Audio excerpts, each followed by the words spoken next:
Welcome into NBA Now by Chat Sports. I am your host, Harrison Graham. On today's show, we're going to talk about Kevin Durant and his future with the Brooklyn Nets, but things could be shifting a bit. Let's catch you up on the news that dropped on Monday night from Shams Charania. Brooklyn Nets star Kyrie Irving is opting in to his $37 million player option for the upcoming season.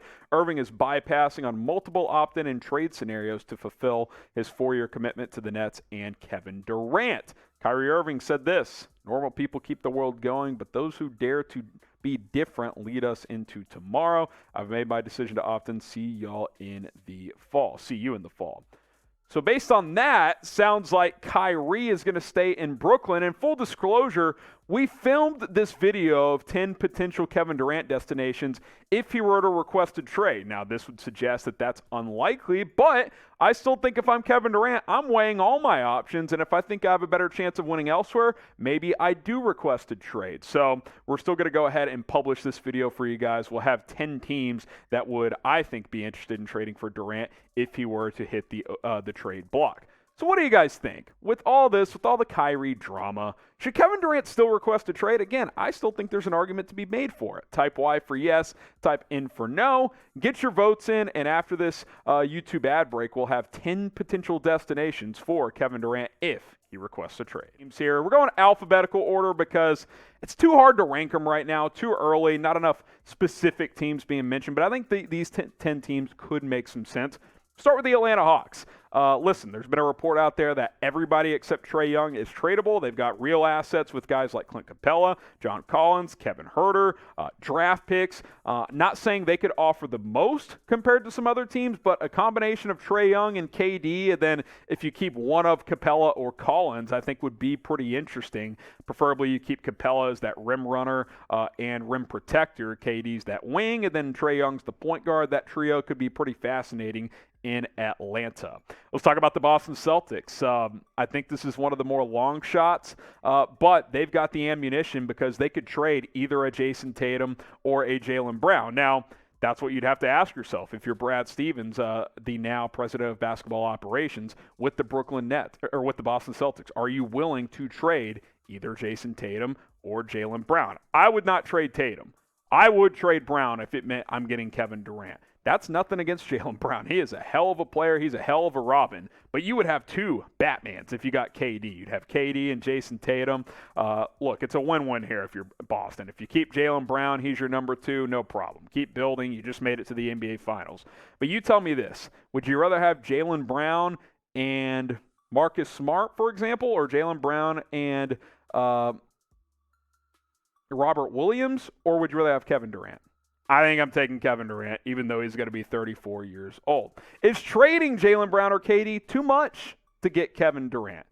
Tatum or Brown? Would you do it? Type 1 for yes, type 2 for no. Is it worth it if you get Kevin Durant? I think if it's Jaylen Brown, the answer is yes. If I think it's Jayson Tatum, probably not. He's like 10 years younger. I would not make that trade. How about the Chicago Bulls? Listen, they don't have a ton of first-round picks because of the Nikola Vucevic trade, but I think you would have to move him, obviously, here. Maybe you get a first for him. That gives you a little more ammo. Maybe he's involved in a trade to the Brooklyn Nets. Who knows? To help salary match. But I think a team of Kevin Durant, honestly, include DeMar DeRozan in a trade. I think you could go Durant, LaVine, and Lonzo is kind of your trio there.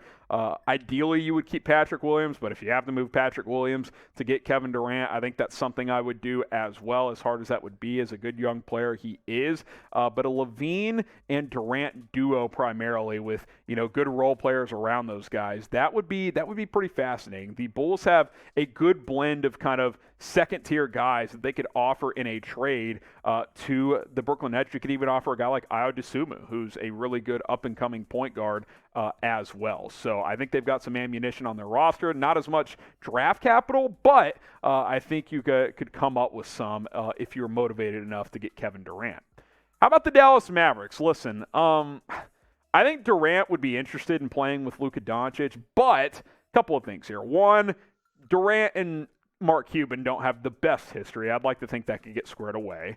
But two, realistically, the Mavs probably don't have enough assets to get Kevin Durant. I mean, unless you can convince Jaylen Brunson to go there in a sign and trade, which that's up to Brunson at that point, or if it's a 3-team trade involving the Knicks where Brunson ends up in New York, and the Nets get a piece or two from New York and a few pieces and picks from Dallas. Dallas can send their 2025 and 2027 first, but that's not enough. I mean, Tim Hardaway, you're going to send in a trade. I guess you could trade Christian Wood, who you just traded for, and I would do that for Kevin Durant. Make no mistake. Anybody except Luka Doncic is tradable in that scenario. Even a guy like Dorian Finney-Smith, as hard as it would be, I would trade him as well.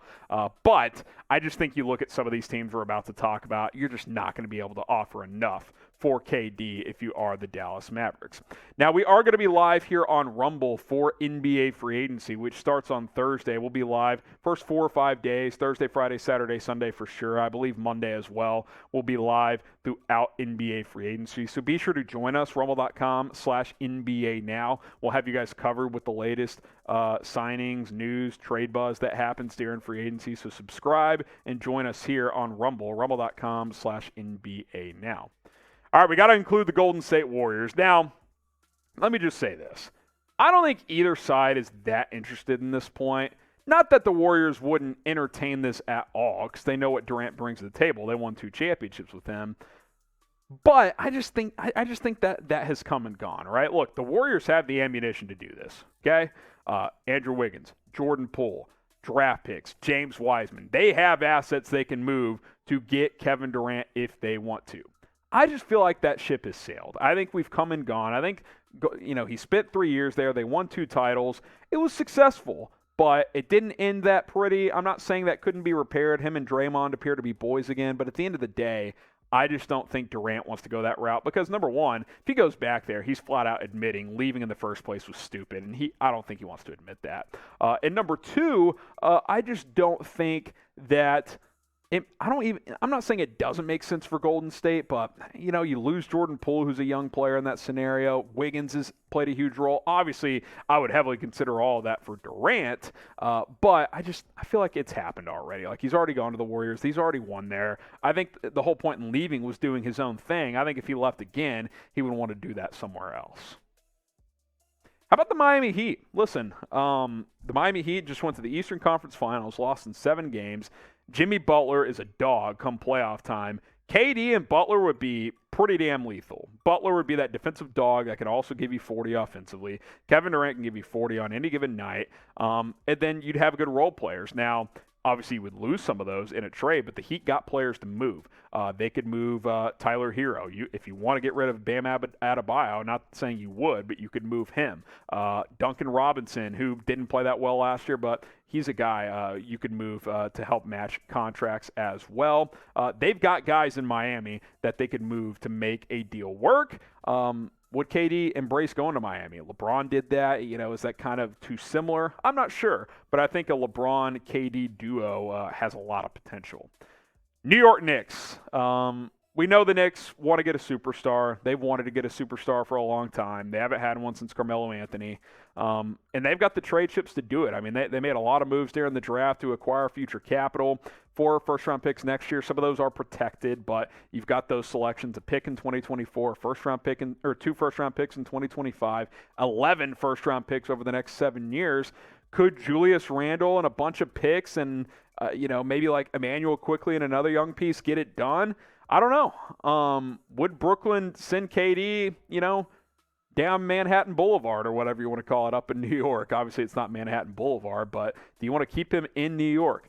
I don't know. I don't know if the Brooklyn Nets would want to do that. But if they get a lot in return and it's the best trade package, you get a bunch of picks, okay, that's intriguing to me if I am the Brooklyn Nets. Phoenix Suns, and I think this one could be gaining some traction very soon if it's not already. A couple reasons. One, Chris Paul, he's got maybe a couple of high-level years left.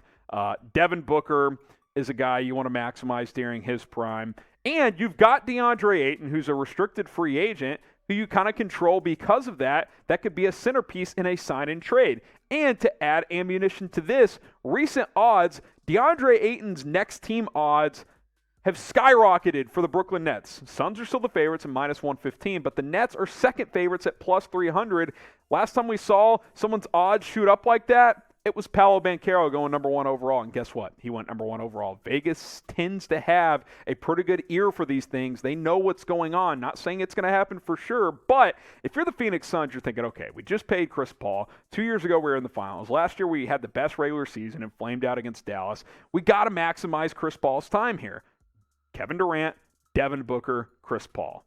That trio could go a long way. It really, really could. They could move Ayton and a guy like Cam Johnson with first-round picks to Brooklyn. I think that would be appealing. You could throw Mikal Bridges in the deal if you wanted to as well. Phoenix has assets that they could move to land Kevin Durant, and I think DeAndre Ayton might be the best centerpiece that Brooklyn could get in a trade. Could be interesting. We'll see what happens on that front. Will the Suns win a title with CP3? I don't think they will as currently constructed. Now, they get Kevin Durant, that's a whole different ballgame. Type T for title, type W for won't. What do you guys think down in the comments? A couple more teams here. The Portland Trail Blazers, who we got to include him after we saw Damian Lillard post this. Maybe he was tampering. It's all good, though, of Durant photoshopped in a Blazers jersey. How about righting the wrong, right? Where they pass on Durant for Greg Oden, and all these years later, they pair him up with their now superstar in Damian Lillard. We know Portland's desperate to get Dame some help. He wants to stay there. They want him to stay there, but we're going to get to a point eventually where Dame's going to have no choice but to leave unless he just doesn't want to win anything in his career, which up to this point, outside of one trip to the conference finals where he got swept, hasn't done a lot of winning in the playoffs. Kevin Durant changes all that. Can the Portland Trailblazers come up with a trade package to get KD to Portland? I'd love to see it happen because I'd like to see Dame get a title with the Blazers. All right, the Washington Wizards, the final team. You're asking, why Washington? Well, a couple of reasons. One, Kevin Durant was born in D.C. He's from the D.C. area. That is his roots, so he could go home. That'd be kind of a fun homecoming story. And you know, the partnership with Bradley Beal is pretty interesting. Could you trade Kristaps Porzingis to Brooklyn as a centerpiece trade? It's not as appealing as a DeAndre Ayton, but if you're Brooklyn, but Porzingis, when healthy, is still a 20-10 guy and is a guy that can at least kind of stabilize you a little bit while you transition to your next era. If you're Brooklyn, again, not the most ideal, but only a couple of years left on his deal is Porzingis. Will Kevin Durant get traded? There you go. 10 teams that could trade for him if he requests a trade. I don't think he will unless he demands one, which he hasn't as of yet. Type G for go, he will get traded. Type S for stay, he will not. Predict it for us down in the comments. And be sure to follow Rumble, NBA Now on Rumble, I should say. Rumble.com/NBA Now. More NBA coverage, news, rumors, free agency. We've got it all here on this channel. Rumble.com/NBA Now.